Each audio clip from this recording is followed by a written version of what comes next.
Bonjour à tous. Aujourd'hui, je vais vous parler du développement personnel et de son rôle très important dans une activité, que ce soit le trading ou l'entrepreneuriat, ou bien dans la vie de tous les jours. Un tant soit peu ceux qui ont envie de croître euh, et d'acquérir de nouvelles compétences, de nouvelles aisances dans certains domaines. Donc voilà, le sujet de la vidéo aujourd'hui, ça va être le développement personnel et comment il s'imbrique avec d'autres compétences. Donc le développement personnel, il est lié de près avec la fortune personnelle et ainsi que la gestion de ses finances, sa gestion personnelle. Donc en fait, dans ce graphique, j'ai fait apparaître trois courbes. Donc la première, c'est le développement personnel, donc en vert, celle qui est juste ici, celle de la fortune personnelle qui est juste en dessous, là, et celle de la gestion personnelle. Donc pour moi, j'ai créé voilà, ce modèle-là et j'en ai tiré donc différentes phases. Donc la première phase qui est en vert, la deuxième phase qui est en rose. Donc, je vais expliquer ça en détail.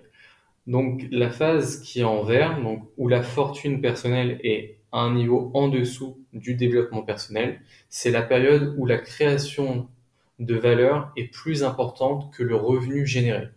Donc, on crée via son développement de connaissances, de compétences, on crée plus de valeur, mais les revenus générés ne sont pas encore là. Donc la fortune personnelle augmente, mais pas autant que la création de valeur.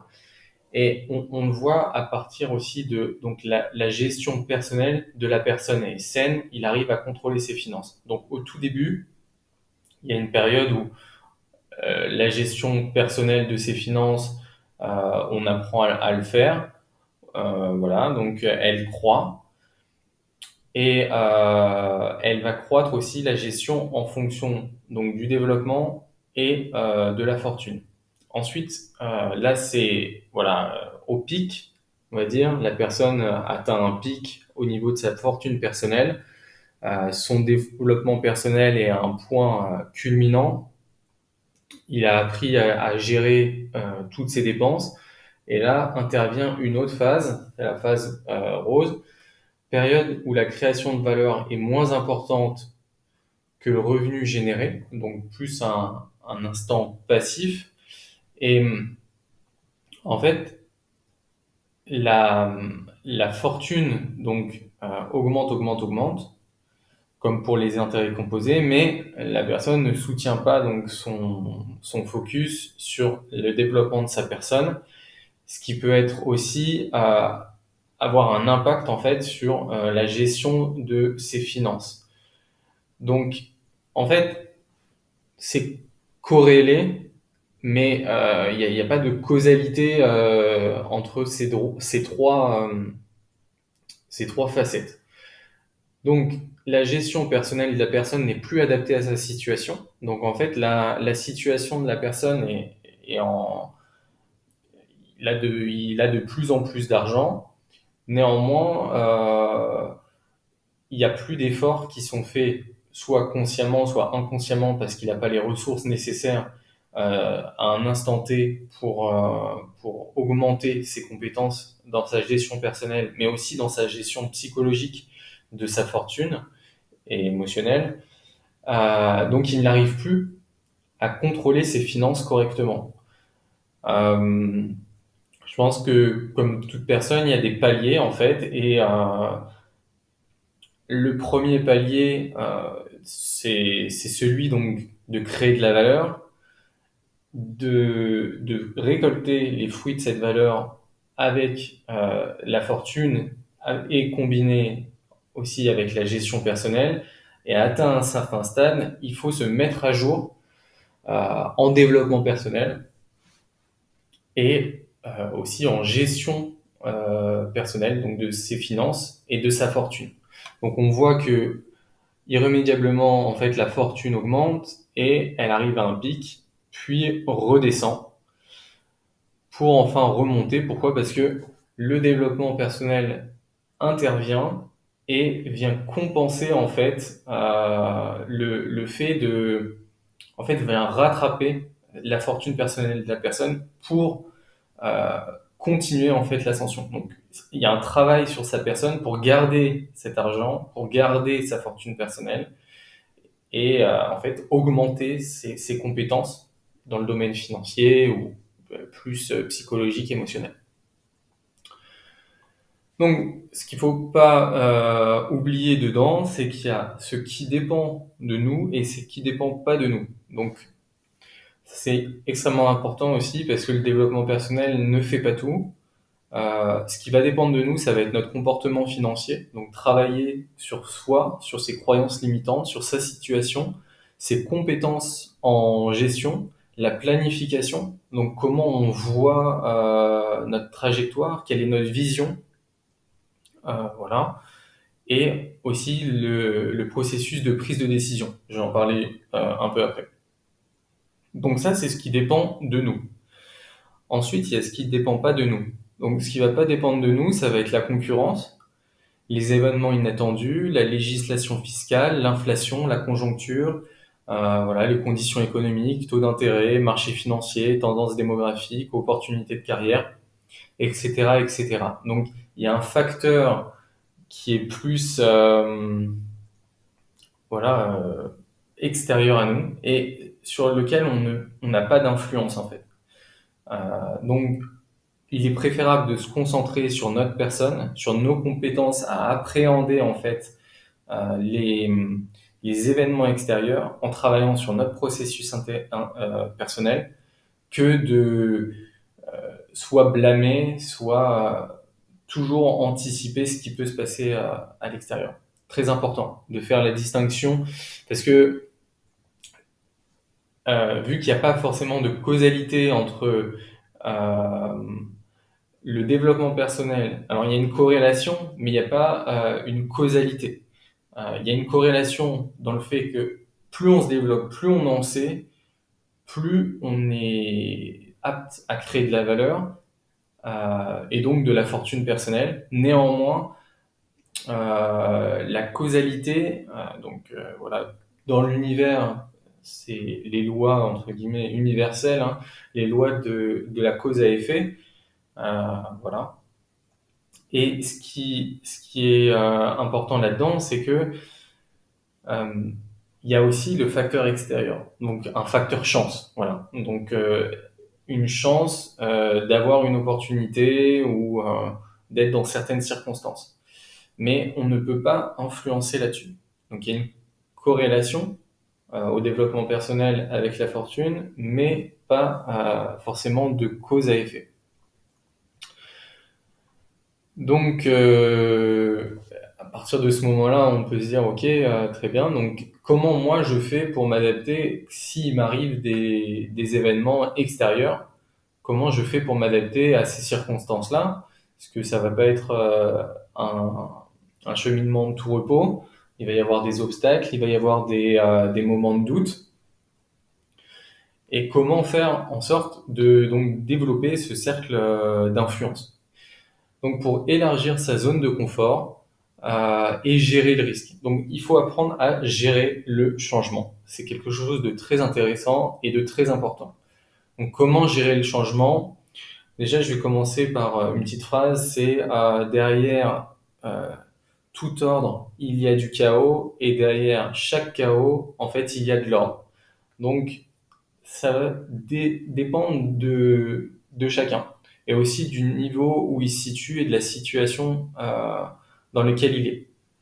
Ce que je veux dire, c'est que pas tout le monde ne peut s'exposer à un certain chaos pour trouver de l'ordre et imbriquer, structurer ce chaos-là pour gérer en fait le changement, élargir sa zone de confort et gérer le risque. Donc, Ce que j'ai fait là ici, c'est un instrument sur TradingView qui s'appelle position longue. Ça, c'est, on va dire, le risque que prend une personne. Donc, il est prêt à perdre ça pour gagner potentiellement ça. Ici, c'est un phénomène qu'on appelle l'entropie. Donc, l'entropie, c'est le fait d'avoir deux états, l'état A et l'état B. Et en fait, l'entropie, c'est dans un système, c'est dans la thermodynamique, en fait, euh, le fait qu'un système, en fait, le désordre que va prendre un système, on le mesure, en fait, avec l'entropie. C'est voilà, comment dans le système, comment les choses vont se détériorer et ça va donner le niveau d'entropie. Donc, euh, en fait, la personne qui souhaite atteindre un niveau d'ordre, donc élargir sa zone de confort pour atteindre un certain niveau d'ordre, quelque chose de plus global, de plus gros, en fait, il va prendre le risque de s'exposer à du chaos, donc quelque chose d'anthropique, et en même temps, il va concevoir de euh, perdre quelque chose qui pour lui a du sens, a un ordre et pour lequel il a travaillé, pour lequel il a structuré. Donc ici, ça peut être en fait l'état A, l'état solide, l'état néganthropique, et ici l'état B, donc l'état anthropique. Et quand on colle ces deux états-là, il va y avoir en fait une fusion et l'état final, donc cet état ici, résultera en fait de euh, l'énergie ou voilà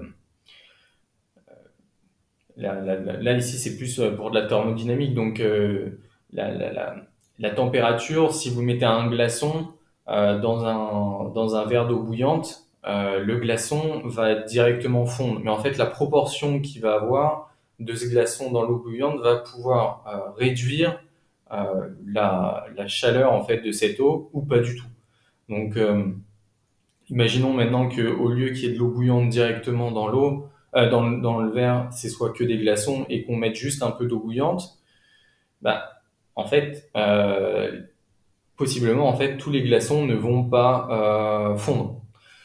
Donc voilà, c'est la situation A. On prendrait cette situation A et là, ici, cette situation B, avec un état A et un état B. Voilà. Donc, le potentiel risk ou reward, pour faire un exemple, ce serait, alors, on a envie d'atteindre une position B, donc on est possiblement impacté par une forme de chaos, une forme de désordre. Quelle va être la transition? Donc, qu'est-ce qu'on est prêt à perdre pour passer de cette situation A à cette situation B? Et en fait, c'est important de réfléchir comme ça parce que si on ne se prépare pas à se dire je peux perdre quelque chose, euh, notre, euh, notre potentiel gain, il est voilà, ça peut pas être que infini. Il doit y avoir un objectif final parce que des attentes démesurées font que en fait, bah, automatiquement, on va se frustrer personnellement. Donc très important, cette visualisation du mécanisme de la thermodynamique et aussi le fait de concevoir l'entropie et la négantropie, la rencontre d'un état très désorganisé, la phase de chaos avec un état organisé négantropique où on réunit les deux et on fait en sorte en fait que, bah, par exemple, mon processus à moi décisionnel euh, supporte suffisamment une charge de chaos, un environnement de chaos en fait, pour atteindre une situation B qui est cette situation-là. Voilà, donc pour moi, ça s'apparente à un processus d'acclimatation. Et la première étape pour gérer le changement, ça va être la gestion du risque. Donc, comment va-t-on gérer le risque? On va faire donc identifier les risques potentiels. Donc, si vous avez vu la vidéo sur les erreurs des débutants, bah, en fait, c'est des risques potentiels de pas prendre en compte et de pas appliquer en fait les différents erreurs en fait, les différents risques, parce qu'en fait, les erreurs des autres sont des risques potentiels pour nous. Et à partir de ce moment-là, en fait, on va créer un plan d'action autour de cette matrice de risque qu'on va qualifier par une intensité et une fréquence. Donc voilà, il y a des événements qui peuvent être dramatiques pour, ce que je souhaite pas, hein, mais qui peuvent être dramatiques pour un projet et, mais peu fréquents mais qui vont avoir donc une gravité importante et d'autres qui vont être très fréquents et pas avoir un impact très voilà, extrême. Et là, bah, la gravité sera importante, mais pas aussi importante qu'un événement qui est très rare et qui peut survenir. Donc voilà. Ensuite, des outils qui sont importants. Donc il y a la courbe de Kubler-Ross, la courbe du stress optimal. Donc regardez notre zone de confort, s'exposer à un risque, mais un risque mesuré. La courbe de Dunning-Kruger, donc le fait de quand on arrive dans un nouveau domaine, il y a cette impression de surconfiance, de se dire ah maintenant c'est bon, j'ai appris quelque chose et le peu de connaissances fait que en fait j'ai très très confiance dans le domaine. Ça c'est un piège. Il faut travailler sur ces mécanismes psychologiques et de chaque fois qu'on arrive dans un nouveau domaine, faire preuve d'humilité parce que en fait c'est une impulsion personnelle. On va se dire ah mais en fait c'est trop simple. Et les personnes qui eux ont de l'expérience dans le domaine, voyant ça d'une personne qui s'exprime sur un débutant qui s'exprime sur une compétence qui vient à peine de découvrir, ben, les plus experts vont être assez voilà, ils vont être en dissonance en fait avec cette personne-là et eux-mêmes en fait savent s'ils ont traversé les phases les plus dures euh, que cet aspect-là en fait intervient au tout début de l'apprentissage. Mais ça peut être très frustrant pour des personnes qui sont en pleine traversée entre guillemets du désert, la, la vallée du désespoir, de voir en fait des débutants être très enthousiastes, très confiants, alors que sont dans des phases plus difficiles. Mais c'est une phase de l'apprentissage. Ensuite, il y a la courbe de Kurt Lewin, pardon, unfreeze, refreeze. Donc ça, c'est important aussi, c'est de penser, et ce qui s'inscrit bien dans le fait d'élargir sa zone de confort avec cette métaphore euh, processus anthropique et néo-anthropique, en fait, figer, euh, figer ces valeurs à un instant T, les défiger, en fait, s'en débarrasser, faire un gros travail d'acceptation, voilà, regarder euh, au niveau du déni, donc la courbe de Kubler-Ross, et ensuite, en fait, refonder, refusionner, en fait, la nouvelle situation. Aussi, la courbe d'étape du changement, donc ça, c'est voilà, l'acceptation au changement, l'aversion au changement, enfin la réticence au changement. Il y a l'initiation en fait qui peut être qui peut être difficile avec une phase d'acceptation qui est voilà où il y a en fait c'est qui tout double. Les gens ne vont soit pas accepter le changement, donc se retourner contre ceux qui initient le changement. Donc là, il faut un accompagnement.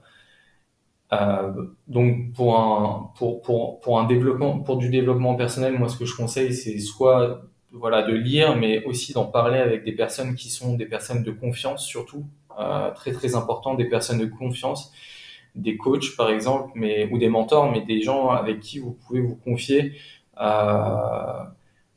et être sûr que cette personne ne va pas jouer avec vous. Et voilà, pour au final qu'il y ait une continuité en fait dans votre apprentissage, ces moments où en fait vous êtes figé, paralysé et où après il y a une expansion, vous sortez un peu de cette phase de ah c'est compliqué et j'arrive à sortir de là. La phase d'acceptation, soit de l'innovation, donc ou la phase d'acceptation de sa nouvelle personne, de sa nouvelle situation, et aussi de convaincre entre guillemets, mais de se dire à soi-même, ok, moi je m'accepte là dans la situation B, je sens que je suis dans la bonne situation. Donc vraiment, la gestion du changement, c'est quelque chose d'extrêmement important. Dans ce processus-là, il va y avoir une partie de lâcher prise, donc de compréhension de ce qui nous est arrivé dans notre vie personnelle. Donc pour passer d'un point A à un point B, c'est très très important. Surtout si on envisage de changer radicalement de vie ou de se projeter dans 10, 20, 30 ans. Si par exemple il y a eu des échecs dans sa vie, euh, des choses qui sont noires, qui sont difficiles, je recommande de passer par là. Donc c'est un processus de lâcher prise, de comprendre en fait les échecs qu'on a eu par le passé, que ce soit financiers, scolaires, professionnels, familiaux, amicaux, sociaux, de santé avec les femmes, etc., etc.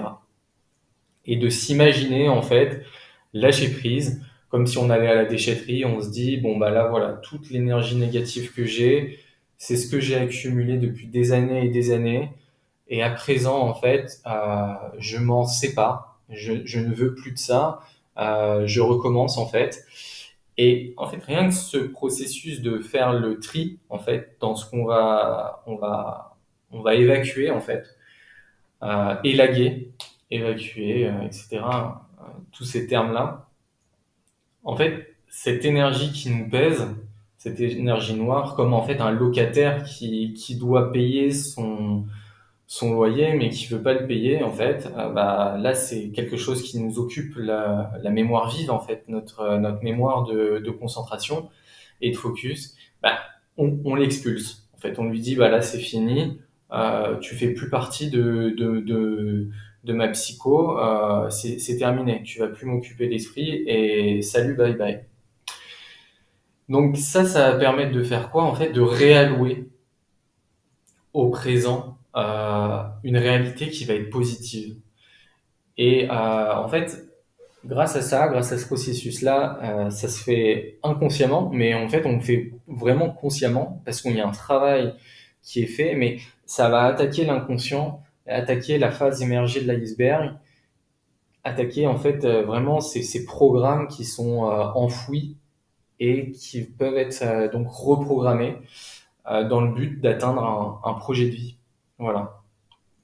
Donc bien sûr, ça se fait pas du jour au lendemain, le développement personnel, mais aussi l'accroissement de sa fortune ou le développement d'une compétence de gestion de sa fortune personnelle. Donc il y a une théorie qui est très connue, c'est celle de la théorie des 10 000 heures pour exceller donc dans une discipline. Donc là, pour petit calcul, en fait, ça représente 10 000 heures, ça représente 416 jours.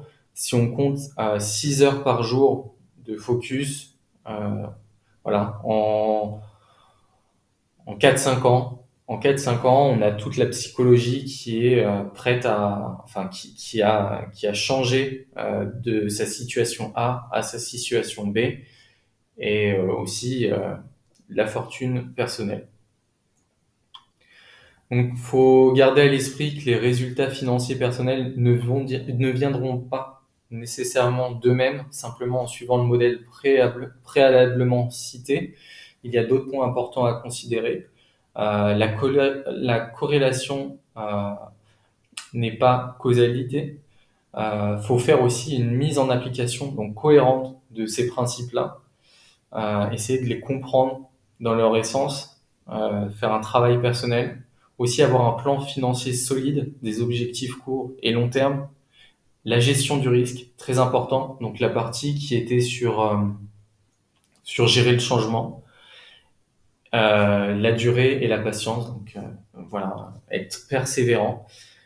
Donc c'est important de combiner la croissance personnelle constante avec une gestion financière responsable, de travailler continuellement sur ses objectifs financiers en gardant une persévérance, une discipline, une planification. Et ça va permettre de créer en fait une base solide pour sa croissance personnelle, pour la création de valeur, etc., etc. Donc voilà, je vous souhaite une agréable journée, fin de journée, pardon. Et je vous dis à plus pour une prochaine vidéo. Si vous avez des envies particulières,